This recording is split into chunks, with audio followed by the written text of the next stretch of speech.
Good evening, ladies and gentlemen. How are we getting on? Welcome to the completed tour at Tenpines Bluff.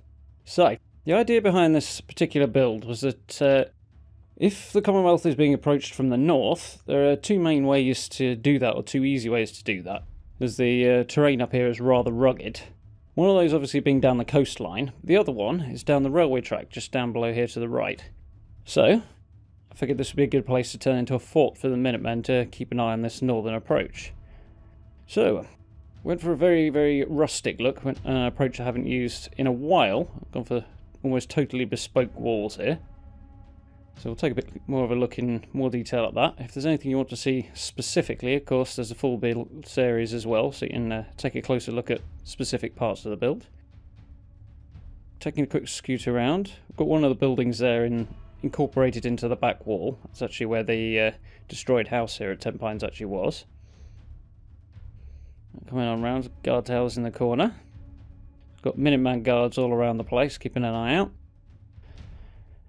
Obviously, in real world terms, nothing a flamethrower or a grenade wouldn't or a rocket launcher wouldn't rapidly tear down, but for the purposes of the game, nobody's getting through this. And it's believably practical to build in a sense, which is one of the things I quite like about it. Anybody with a hammer and nails or a saw could basically put this together. And enough time, anyway. So it's a combination of all sorts of bits and pieces, walls, junk walls, various other little bits and pieces, a few modded bits and pieces as well. As always, the mods list is down in the description, so if you want to check that out, please do. Come on to our little arrivals area. So as you see, we've got this area gated off, the idea being it's sort of a checkpoint. Table there for them to get anybody to empty out their pockets and packs and whatever. And see what people are bringing in.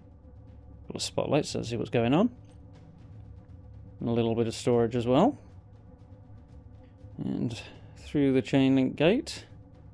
So I want to do something a little different with access to the walls here. So we've got a few lifts in place. This one's actually stopped functioning for some reason. One of the bugs with these lifts is that sometimes the control panel on the main lift card disappears and you have to basically rebuild the lift to get it to reappear. Got a little toilet tucked away here, got a few scattered around. Yeah, the reason I haven't actually done that on this is because I'd have to disassemble the whole tower to do it, so I haven't repaired the lift on this one. The other one's working fine though. There's a little guard post in the original shack there, somewhere for a person keeping an eye on the front gate to hang out. He's actually hanging out elsewhere at the moment because there's a second guard post like that he's also assigned himself to. I'll take a swing through the other side. So here we have a little armoury, which I've tweaked ever so slightly from the initial build, just sort of tidied things up a little bit. Two doors to get in, nice and secure. Only the one suit of power armour, but it's always bugged me that it's in a bit too plentiful supply, really, power armour. There we go, a little cage here for the heavy weapons. Plenty of laser muskets hanging around as well. So a lot of this stuff is from Toys Out of the Pram's military clutter mod, and the rest comes from either USO or Aslam's workshop decoration packs. So a mixture of stuff in there.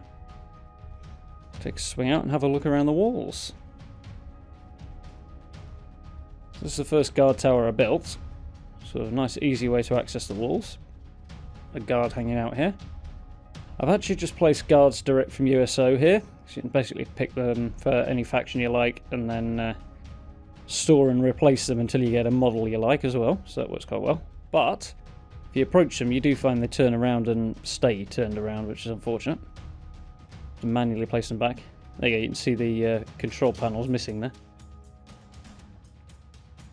So we'll take a look down the walls. See, we've got basically small floor pieces snapped together and then the walls attached to those. A few different bits and pieces added for railings from USO and from Toys Out of the Pram's Pillars and Supports mod, actually. It's got a lot of stuff in there, it's well worth a look. So over here we're at the northern corner, and you can see the overlook on the railway track there, which is the primary focus of this build. So we've got a couple of sniper positions that can fire down on anything they need to from up here. There's actually a random encounter spawn point just down there, so Another good reason to have plenty of defence in this corner. They tend to rack up free XP for me by firing on things, which is quite cool. And on round into the upper floor of what is basically the command centre. So this is the commanding officer's quarters and office, and place where you can hold meals for anybody he needs to, or have meetings, that sort of thing. Take another look at that in just a moment. We'll swing around the rest of the walls. So, decent view out here.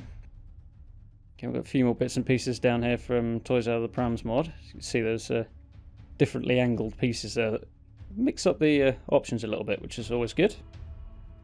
We'll head back on down by the entrance.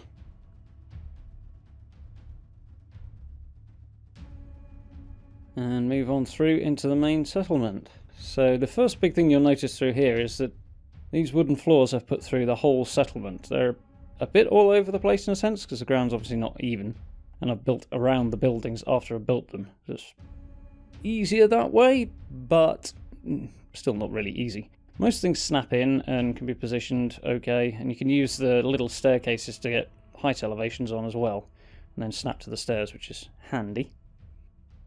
Again, there's a video with most of that in as well. It's the last one, I think, actually. A little greenhouse here. Got a few Minutemen working on their food supply.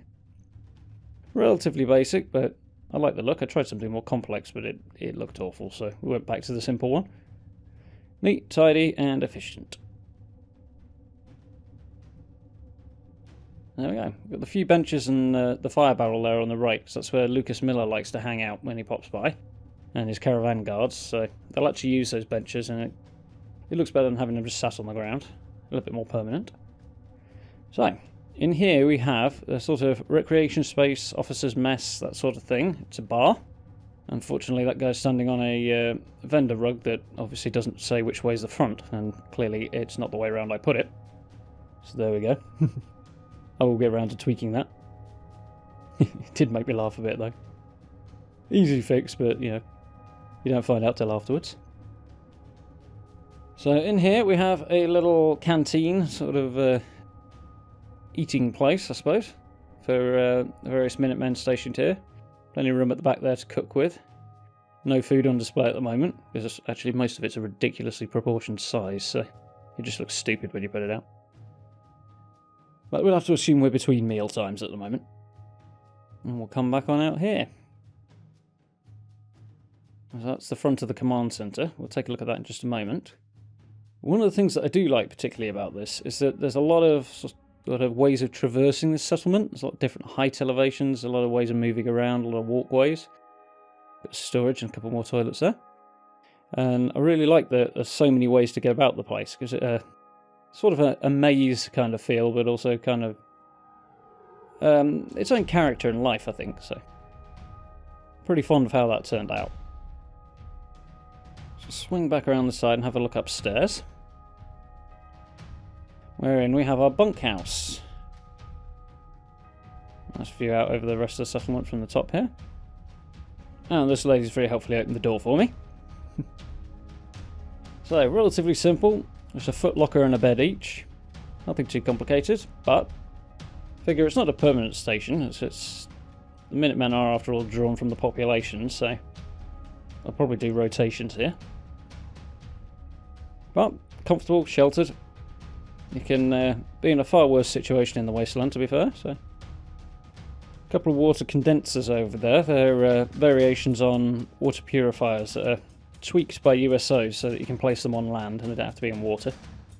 Which is very, very handy. There is a workaround for that, but you do need water in the first place for that, and that just doesn't exist at Tenpines. We'll zoom quickly back up to the top of the tower here. Just get a bit more of a look at the various ways of getting around we've got here. See the lift's working okay on this side.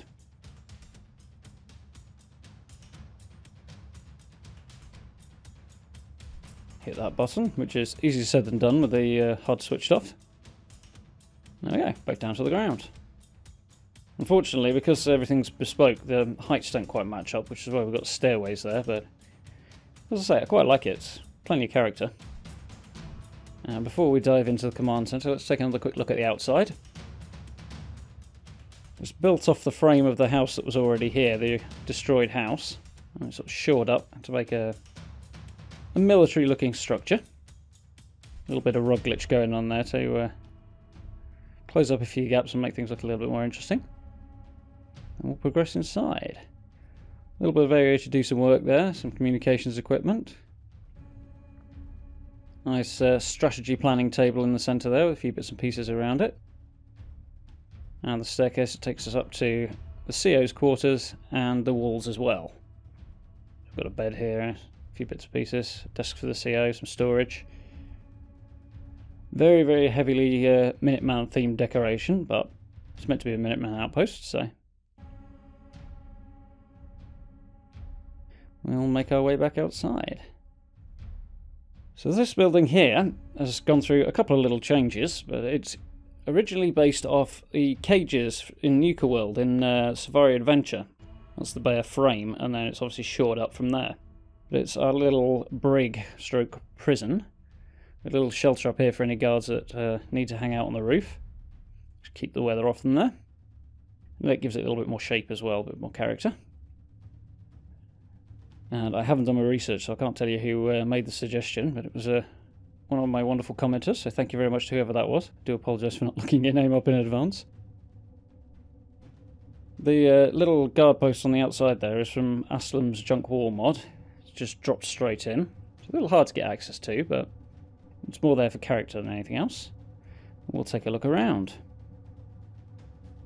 A little guard post reception place for the prison here. That guard is supposed to be by the front entrance as well, but apparently prefers it in here. So we've got a few cages there for prison cells. A little bit of storage on the back there for any personal effects belonging to any of the prisoners. Switch at the back there doesn't actually work, but it's sort of intended to be the light switch for the lights on the cells. And there we go. We'll swing back around here. And one more building that I've put in since the build series, sort of especially for the tour. There's a little bathhouse here. Dead simple, just snapped in, and most things just positioned in straight and easy with no particular help, which is always a bonus. Very, very basic. I wasn't really happy with the shower options we had available, so they're going to have to make do with water drawn from these pumps down here, and then a bucket and a bathtub. Obviously this wall on the right doesn't provide much in the way of shelter, but it does sort of obscure them from view while they're taking a bath. Just as far as the people in the greenhouse are concerned. There we go. So yeah, I'm pretty happy with the finished aesthetic of this. It took a little while to come together, but it looks quite cool. Most of it's believably buildable, which I'm quite happy about. And obviously it looks like it's been built up very solidly over a long period of time, which is cool. It's functional. The pathing's actually surprisingly good around here as well, which is cool. Makes a change for some of my settlements. A few barrels at the back there to store water in. We'll take a swing around the outside. Not quite sure what that random Minuteman's doing standing there, but okay, if that's where they want to hang out. A little look around the entranceway again.